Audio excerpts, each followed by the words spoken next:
The Conference of Parties entered day 3 today with calls for doubling of the climate adaptation finances and new policies to deal with climate change. Leaders attending the meeting have agreed to spend around $1 trillion every year in climate-friendly initiatives. Kenya has told the meeting that it's losing between 3 and 3% of its annual wealth to climate-related catastrophes.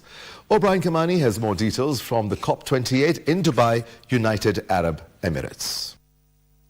It has been a day of deals and more promises at the COP28 here in Export City, Dubai, United Arab Emirates. Heads of state and government have just concluded giving their speeches, and what is going to remain now is for technical officials just to continue banning the midnight oil, just to craft a COP28 deal.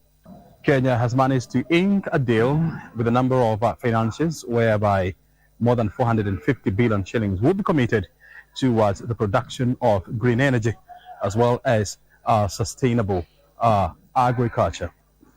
We are now in a situation where either there are floods or if there are no floods, there is drought. And we need to be to adapt to those situations because this is a reality we are going to be living with for a while. So much as we continue looking for financing out there, the resources that we have now, we want to make sure we use them optimally and in a way that we can do whatever we can as Kenya. And so this is what we are doing at the National Treasury, trying to make sure that we mainstream climate change matters. Another conversation that has taken place here is how to increase more funding towards adaptation fund in Africa, bearing in mind that Africa as a developing continent, it is bearing the brunt of climate change despite the fact that its contribution of green gas emissions is less than 5% of the total emissions the world over. We are telling Kenyans, let's continue showing leadership. We should not be a country that laments or that we are not responsible for emissions. No, we still need to do the much we can within our capacity, which is why for the big campaign on tree growing, for instance, we have all said that to deal with climate change and to mitigate climate change, let's plant at least 15 billion trees within the next 10 years. This is something that Kenyans can do, and we encourage that we all join the campaign to grow trees. And we also embrace climate-smart technologies.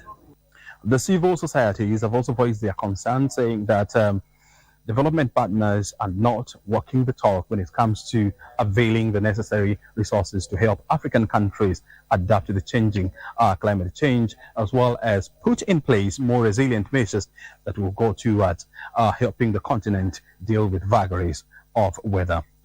We need to put pressure on them. I have earned all the pledges. I have not earned anything about adaptation. Adaptation finance, that is the priority for Africa. Everyone now is talking about loss and damage. We have forgotten the real issues for Africa. Though loss and damage is very important, we have delivered that, we need really not to be diverted. Attention should not be diverted. We need them to deliver on their promises on adaptation and mitigation, of course, because they need big emission reduction and not transferring the